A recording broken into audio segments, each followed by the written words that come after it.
क्या गौशालाओं की बदहाली के लिए अफसर जिम्मेदार है? सीधा सा सवाल था और 95% दर्शकों ने इस राय के मुताबिक जवाब दिया और कहा कि बिल्कुल अफसरशाही जिम्मेदार है। इस बीच में मैं श्री कृष्ण जी आपका रुख करना चाहूँगा। आपके दर्द के बीच कुछ गीत है, उससे शुरुआत करना चाहूँगा। आखिरी दौर की 4 पंक्तियाँ। गो माता है विश्व की माता, ये ग्रंथों का नारा है। गो माता ही काशी काबा, गिरजा और गुरुद्वारा है। धेनु मातरम, धेनु मातरम। मित्र शत्रु का भेद करे ना, सबको दूध पिलाती है। मारो या पुचकारो इसको, पंचगव्य बरसाती है। हिंदू मुस्लिम सिख ईसाई सबका करे गुजारा है।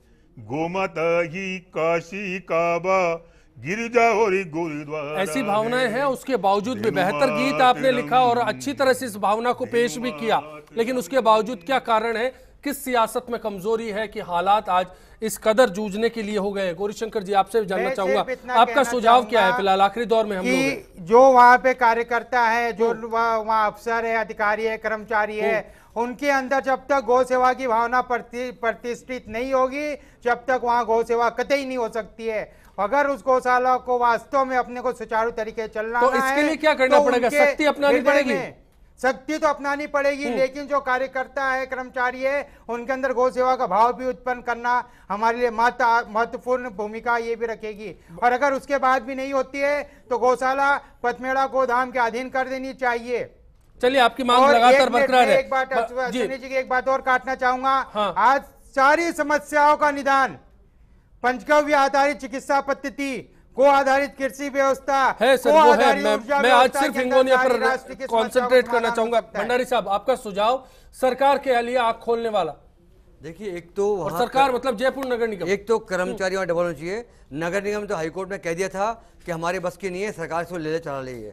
तो ये एक्चुअली नगर निगम से लेकर के इसको सरकार को देनी चाहिए, तो इसमें सुधार हो सकता है। एक्शन क्या मांग रहे हैं सरकार से, वो भी जानना चाहूंगा। आप लगातार कह रहे थे कि सरकार को एक्शन तुरंत सरकार का देखिए, पहला एक्शन तो ये है कि जो पहले कर्मचारी थे जिनके खिलाफ में जांच हो गई, उनको अभियुक्त मान लिया गया, चार्जशीट फाइल करनी है, प्रोसिक्यूशन सैंक्शन तुरंत दें ताकि वो जेल जाएंगे। और दूसरा, ये अभी जो घोटाला हुआ है दिनेश चेयरमैन साहब ने किया, उसमें भी प्रोसिक्यूशन सैंक्शन दी जाए। और अब जो पकड़ में आ रहे हैं उनके खिलाफ भी, ताकि तुरंत अंदर जाएं ये लोग। जब तक ये कर्मचारी अंदर नहीं जाएंगे, इन्हें भय खत्म नहीं होगा, तब तक कुछ नहीं होगा। और फिलहाल डबल कर्मचारी संख्या करनी पड़ेगी, तब जाके काम चलेगा वहां पर। ये तस्वीर कब तक उम्मीद कर सकते हैं अर्चना जी, या फिर ऐसा ही चलता रहेगा? देखिए अश्विनी जी, बहुत ज़्यादा उम्मीद मत रखिए। उसका कारण ये है कि जो सामाजिक न्याय अधिकारिता मंत्री केंद्र के, उन्होंने ऊना की घटना के लिए कहा कि जानबूझ करके किया नहीं गया। यानी कि वो एक संदेश दे रहे हैं कि आपको स्वीकृति है कि गौरक्षक बन करके, तथाकथित गौरक्षक बन के आप माहौल खराब करिए। गाय को सचमुच में बचाना, इसके लिए कोई आवश्यकता नहीं है उनको, ये महसूस वो नहीं करे। इतना बड़ा मुद्दा बना, आज तक ना मुख्यमंत्री ने कुछ कहा, न किसी प्रकार से केंद्र की तरफ से कोई बात आई कि इस गौशाला के प्रति उनकी क्या भावना है। अब आपने मुकेश जी कह रहे थे हमारी भावनाएं बरकरार है। भावना क्या? इन्होंने कहा कि हमने सस्पेंड कर दिया। आप किसी सीएसआई को, किसी कमिश्नर को सस्पेंड कर देंगे तो उस पर तो लीपापोती हो गई ना। आपको पूरी जांच करवानी चाहिए, भ्रष्टाचार क्यों है, क्यों गौ माता मारी जा रही है। और सिर्फ गाय के नाम पर सियासत करना, हमको ये आरोप लगाते हैं हम सियासत करते हैं। सियासत का मुद्दा तो आपने बनाया, ये तो आस्था का केंद्र थी और रहेगी हमेशा, लेकिन आस्था के केंद्र को कैसे घसीटा जा रहा है आपके राज में, इसके लिए जवाबदेही सुनिश्चित होनी चाहिए। मुकेश जी जवाब दे, हर किसी का सवाल आपके सामने है। आप भंडारी साहब आखिर में एक महत्वपूर्ण बात, नरेंद्र मोदी जी जिनके लिए कह रहे हैं मैंने दाढ़ी नहीं कटाई कि वो प्रधानमंत्री बन जाए, तो ये जो इनको भी मैं बताना चाहूंगी कि देश में सबसे बड़ा पिंक रेवोल्यूशन है, मीट का एक्सपोर्ट जो है वो नरेंद्र मोदी के शासन में 16% बढ़ा है और 16% इंसेंटिव दिया है कत्ल खानों को। ये पहली बार हुआ है। मैं मुद्दे को डाइवर्ट करना चाहता। यही तो कारण है कि गौशाला की तस्वीर कैसे संवरेगी मुकेश दादी साहब? दोषी मानता हूं, बिल्कुल हो गया, दोष हो गया सर। मुकेश दादी जी प्लीज आप जवाब दीजिए। मैंने इंतजार कर रहा है, 1 घंटा लोगों ने सब्र किया। इसलिए मैं कहता हूं, मैंने भंडारी साहब को भी निवेदन करूंगा, आपके पास इससे संबंधित जो भी दस्तावेज है कृपया करके आप मुझे अब उपलब्ध कराने की कोशिश करें।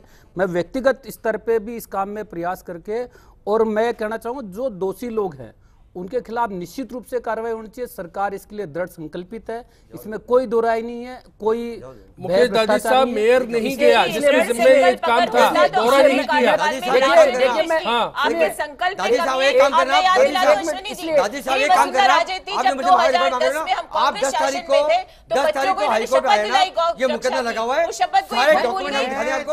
मैं भंडारी साहब मैं 10 तारीख को हाईकोर्ट में आएगा।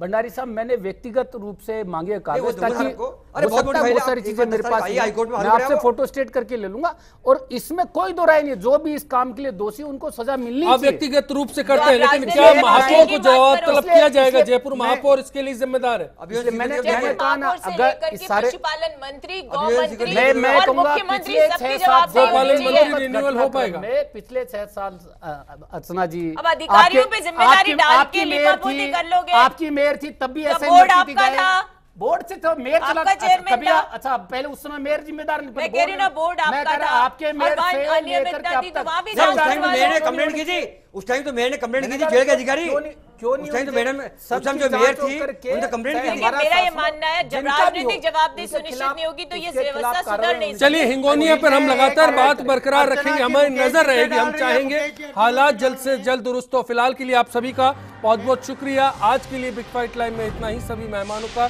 शुक्रिया अदा करते हुए इसी उम्मीद के साथ विदा लेते हैं कि जल्द हिंगोनिया गौशाला या फिर किसी और गौशाला की जो बदहाल तस्वीर है वहां पर सुधार देखने को मिले। नमस्कार।